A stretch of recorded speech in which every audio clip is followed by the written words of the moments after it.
지금 이 영상을 보시는 분들 중에 만에 하나라도 나한테 해당되는 증상이 하나라도 있으면은 당장 큰 병원으로 가셔야 됩니다. 지금 한가하게 유튜브나 보고 이럴 때가 아니에요. 제가 몇 가지 증상을 알려드릴 테니까 하나라도 해당되는 게 있으시면은 영상 끝까지 봐주시고 구독과 좋아요 이딴 소리 안 할 테니까 당장 큰 병원으로 가셔야 됩니다. 당장 119 부르세요. 그리고 나서 병원에 입원한 다음에 제 채널에 재활 영상을 보시면 됩니다. WHO 보고에 의하면 전 세계 인구 6명 중에 1명은 자신의 일생 중에 뇌졸중을 경험합니다. 이게 뭔 소리냐면은 결국에는 나 아니면은 부모 자식 중에 1명은 무조건 뇌졸중이 온다는 거예요. 우리 가족 중에 뇌졸중이 와가지고 재수없고 이런 게 아니라 어찌 보면은 그만큼 흔한 질병이다 이 말입니다. 하지만 뇌졸중, 그 중에서도 특히 뇌경색은 전조 증상이 있기 때문에 미리 알고만 계셔도 피해를 최소화시킬 수가 있습니다. 제가 뇌경색의 대표적인 증상 4가지를 알려드릴게요. 첫 번째, 갑자기 한쪽 몸에 팔다리에 힘이 빠집니다. 혹시 기운이 없는 거 아닌가요? 이렇게 생각할 수가 있는데 차이점은 전체적으로 힘이 빠지는 게 아니라 몸의 한쪽에만 힘이 빠지는 게 차이점이 있습니다. 두 번째, 갑자기 존나 어지럽습니다. 이거 이석증 아닌가요? 이석증과 가장 큰 차이점은 단순히 어지럽다 이 수준을 넘어서 아예 걷는 것 자체를 못합니다. 다시 일어나서 내가 걸으려고 해도 한쪽으로 몸이 기울어지고 팔다리에 힘은 있는데 맘대로 움직임을 조절할 수가 없어요. 세 번째, 갑자기 말을 제대로 못합니다. 갑자기 말투가 어눌해지고 아니면은 본인이 생각하는 대로 단어가 안 나오다 보니까 말을 앞뒤가 안 맞게 합니다. 네 번째, 갑자기 시각에 문제가 생깁니다. 지금 화면이 이렇게 보이거나 아니면 이렇게 보이시면 큰 병원 가셔야 됩니다. 만약 이 4가지 증상 중에 하나라도 해당이 되시면은 당장 병원으로 가셔야 되고요. 만약에 내 상태가 조금 애매하다 하면은 저를 따라서 이렇게 해보세요. 손바닥을 위로 가게 해서 앞으로 나란히. 보통 뇌졸중이면은 편마비를 동반하기 때문에 좌우의 균형이 안 맞습니다. 그 외에 뇌경색으로 헷갈릴 만한 증상들이 몇 가지가 있는데 뒷목이 뻐근하다든지 눈꺼풀이 실룩거린다든지 손이 떨린다든지 이런 것들은 뇌졸중 증상은 아니니까 큰 병원 대신 작은 병원으로 가셔도 됩니다. 자, 그럼 여기까지가 뇌경색 전조 증상이었고요. 잠깐만! 지금 나가시면은 안 됩니다. 진짜 본론은 지금부터예요. 만약 지금 안 보고 영상 나가시면은 3대가 후회합니다. 왜냐하면 진짜 문제는 지금부터거든요. 요즘에는 사실 이런 증상들을 하도 텔레비에서 많이 하니까 나이 좀 있으신 분들은 이 내용을 모르시는 분들이 거의 없어요.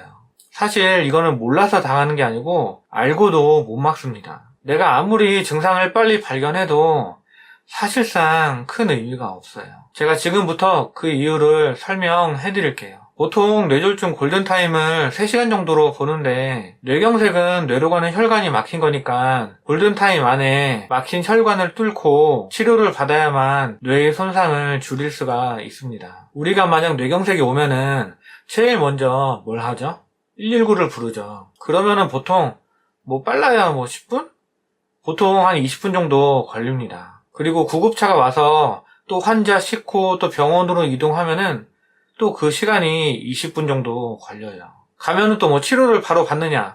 아니야. 응급실에는 전부 다 급한 환자들만 오기 때문에 우선적으로 치료를 받아야 되는 환자를 구별하기 위해서 선별 작업이라는 거를 합니다. 그러면은 좀 기다리면서 선별 작업하고 그 다음에는 검사를 받으러 가고 또 검사 받고 결과 나올 때까지 대기하다가 의사가 검사 결과 판독하고 통보받고 또 동의서 작성하고 이러는 데만 보통 큰 병원에서는 최소 2시간 이상 걸립니다. 이미 3시간이 넘어갔어. 그러면은 진짜 이제는 시간이 없으니까 선생님들이 빨리 동의서 받고 시술방에 전화를 해서 스케줄을 잡으려고 해.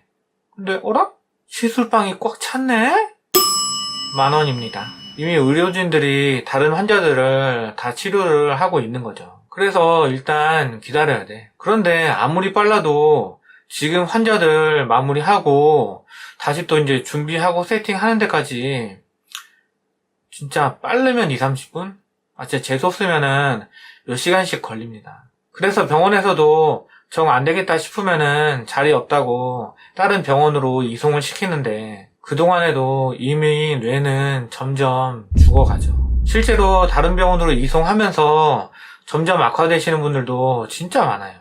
그러다 보니까 내가 아무리 증상을 빨리 알아채도 사실상 골든타임 안에 치료를 받는다는 게 현실적으로 어렵습니다. 더 황당한 거는 내가 처음에 119 불러가지고 응급실을 갔는데 뇌졸중 치료가 안 되는 병원일 수도 있어요. 큰 병원이라고 다 되는 게 아닙니다. 실제로 119 대원한테 저 뇌졸중이라고 얘기 안 하면은 그냥 가까운 병원 아무 응급실이나 가는 경우도 가끔 있습니다. 그러다 보니까 이러한 이유들 때문에 내가 아무리 평소에 전조 증상에 대해서 잘 알고 있어도 치료 시기를 놓치는 경우가 굉장히 많습니다. 그러면은 어떻게 해야 되냐? 이러한 문제를 방지하기 위해서 제가 뇌졸중 어플 하나를 소개를 해드릴게요. 이게 뭐냐면은 보건복지부 지원을 받아서 연세대 뇌졸중팀이 만든 건데 플레이스토어에서 뇌졸중 119 검색하셔서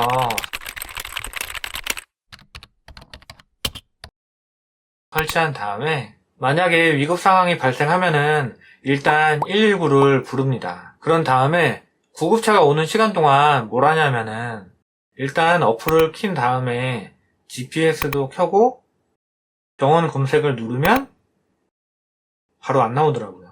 그럴 때는 메뉴 아무거나 한번 클릭한 다음에 병원 검색을 누르고 검색창을 누르면은 가까운 병원이 거리순으로 쫙 뜨거든요. 그러면 그 중에서 뇌졸중 센터가 있는 병원을 찾아서 전화를 하는 거예요. 병원을 눌러서 응급실로 전화를 한 다음에 제가 뇌경색인 것 같은데 지금 곧바로 가면은 치료를 받을 수가 있나요? 라고 물어보시면은 어떤 병원은 지금 저희 병원에 자리가 없으니까 다른 병원으로 가셔야 될 것 같다고 얘기를 할 수도 있고 그러면은 또 다른 병원에 전화를 해서 물어본 다음에 가능합니다 라고 하면은 119 도착했을 때 그 병원으로 가자고 하면 되는 거예요. 참고로 119 이용할 때는요 권역 내에서는 원하시는 병원으로 지정해서 가실 수가 있으니까 그쪽으로 가달라고 말씀을 하시면 됩니다. 그리고 그렇게 구급차를 타고 가시면서 뭐 본인이나 아니면 이제 가족들이 그 병원에 다시 한번 전화를 해주는 거예요. 선생님 지금 뇌졸중이 거의 맞는 것 같은데 한 15분 정도 후면은 병원에 도착을 합니다 라고 알려주시면은 그 병원에서도 미리 치료 준비를 할 수 있고 실제로 또 준비를 합니다. 그러면 의료진들이 가자마자 검사를 하고 치료를 진행할 수가 있겠죠. 이렇게만 하면은 진짜 최소 1시간에서 한 2시간까지도 2시간 이상도 시간을 줄일 수가 있습니다. 이게 시간이 지나면 지날수록 뇌는 점점 죽어가기 때문에 이 과정을 거치고 안 거치고의 차이가 환자의 남은 인생을 엄청나게 좌우합니다. 진짜로. 진짜 이 병을 안 겪어보신 분들은 모르시겠지만은 가족 중에 한 명이라도 이 병에 걸리게 되면은 온 집안이 풍비박산 날 수도 있습니다. 이 영상을 보시고 조금이라도 많은 분들이 이 고통을 안 느끼셨으면 좋겠습니다. 제가 오늘 부탁 하나 드리자면은 오늘 영상은 공유를 좀 많이 해주시고요. 좋아요랑 댓글도 많이 달아주셔서 이 영상이 많이 퍼질 수 있게끔 도와주셨으면 좋겠습니다. 감사합니다.